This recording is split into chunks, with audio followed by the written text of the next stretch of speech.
മക്കളെ 2 ദിവസം കൂടെ കഴിഞ്ഞ് പോയാൽ പോരാ ഇവിടെ? അമ്മ എനിക്ക് ഓഫീസിൽ പോകണം, കുട്ടികൾക്ക് പഠിക്കാൻ പോകണ്ടേ. എടി ബാലു എന്തിയേ? വഴക്കിട്ട് അങ്ങ് പോയതല്ലേ തുള്ളിച്ചാടി. വരും. അവൻ ഭയങ്കര ദേഷ്യത്തിലാ. തമാശ പറയാൻ തുടങ്ങിയ അവനെ കഴിഞ്ഞേ ഉള്ളൂ. അതുപോലെ തന്നെ അവന് ദേഷ്യം വന്നാലും എന്തെങ്കിലുമൊക്കെ ഉണ്ടാക്കി വെക്കേണ്ടേന്ന്. എന്തായാലും എന്തോന്നുണ്ടാക്കൊക്കെ എല്ലാം ഊട്ടിച്ച് പുറകെ നടന്നിട്ടാ തലേ കയറാൻ പറഞ്ഞു. ആ വേണ്ട, ബാലു വന്നല്ലോ. ഇത് വരണ്ടായിരുന്നാ? എടാ നിനക്ക് എന്തുവാടാ? ചേട്ടാ എന്തെങ്കിലും കഴിച്ചായിരുന്നോ? ഞാൻ ഒന്നും കഴിച്ചില്ല. ചേട്ടാ ഞാൻ ദോശ ഉണ്ടാക്കി തരട്ടെ? ഉണ്ടാക്കി തരണം, ഇവിടെ ഒന്നും ഇല്ല.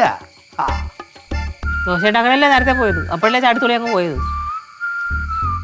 ഞാൻ പോകും. ഇല്ലടാ, കല്യാണത്തിന് പോയിട്ട് വന്ന് എല്ലാം കൂടെ നാട്ടുകാരെ നുണയും കൊതി പറയണം വളഞ്ഞിരുന്നു. അതെ, നോണയും കൊതിയും പറയാണ്. എന്താ കുഴപ്പം? നിന്റെ വീട്ടിൽ വന്നുകൊണ്ട് നീ ആളാവല്ലേ കേട്ടാ. വീട്ടിൽ വന്ന് കയറിയാൽ വലിയ ആളാവണേ നീ. നീ എന്ത് വർത്താനാ ബാലു പറയുന്നത്? ഞങ്ങൾ എന്തോ കുറ്റം പറഞ്ഞെന്നാ പറഞ്ഞേ?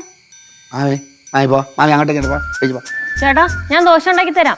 ദോശ ഉണ്ടാക്കി ശ്രീകുട്ടന് കൊടുക്കാൻ, അവളെ ഭർത്താവിന് കൊടുക്കാൻ. ഞാൻ പോവാ. നീ ഇവിടെ പോണേ, നീ പോണ്ട, ഞാനാണ് പോയിട്ടത്. പോയതല്ലേ, പിന്നെ എന്തിനാണ് പോനാണ് പിന്നെ തിരിച്ചും കൂടെ വന്നത്? തിരിച്ചു വന്ന തല്ലണ്ടല്ല സാധാരണ, അവളാണ് എന്നെ തല്ലണത്. നിങ്ങളത് കണ്ടിട്ടില്ല. തല്ലണ്ടെന്ന് പറയാൻ ചേച്ചിക്ക് എന്താണ് കുഴപ്പം? ശ്രീക്ക് എന്താണ് കുഴപ്പം? ഞാനൊരു കാര്യം പറയണ്ട. അമ്മയോട് പറയണ്ടെന്ന് പറയാം. നിങ്ങളാരാ? നിങ്ങളൊന്നും പറയണ്ട. ചേച്ചി ഒന്നും പറയണ്ട. നീ ഒന്നും പറയണ്ടടാ. ആരെങ്കിലും ഒന്ന് പറ, എന്താ പ്രശ്നം എന്തുവാ? നിന്റെ അച്ഛന് വിശക്കണെന്ന്. അച്ഛൻ ഞാൻ ഉണ്ടാക്കി തരാ. എനിക്ക് വേണ്ട. അച്ഛൻ ഞാൻ പുട്ടുണ്ടാക്കി തരാന്ന്. വേണ്ടെന്ന്. പിന്നെ എന്താ വേണ്ടേ? അരിവുണ്ട കൊണ്ടുവാ. അരിയുണ്ട് എന്റെ ഉണ്ടല്ലോ. കൊച്ചിൽ എത്ര അരിയുണ്ട് എനിക്ക് അളിയെ വാങ്ങിച്ചു തന്നിട്ടുണ്ട്. ഞാൻ എടുത്തിട്ട് വരാം. എന്ന് പോടാ ഇവിടെ. നീ പൊടിയോട്ടു. നിന്റെ പല പ്രാവശ്യം ഞാൻ പറഞ്ഞിട്ടുണ്ട് ശ്രീകുട്ടം, എടി പൊടി എന്ന് വിളിക്കരുത്.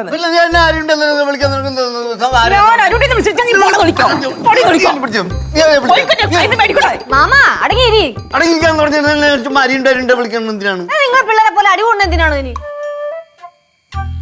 എന്താണ് പൊറോട്ടയും ചളിച്ച സാമ്പാറും. എനിക്ക് ഈ ഷോ കാണാൻ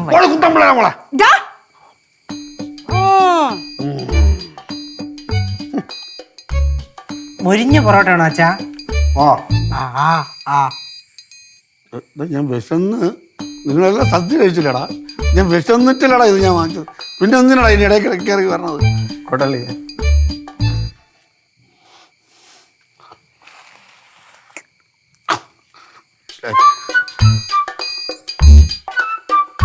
അച്ഛന് വേണ്ട അച്ഛാ.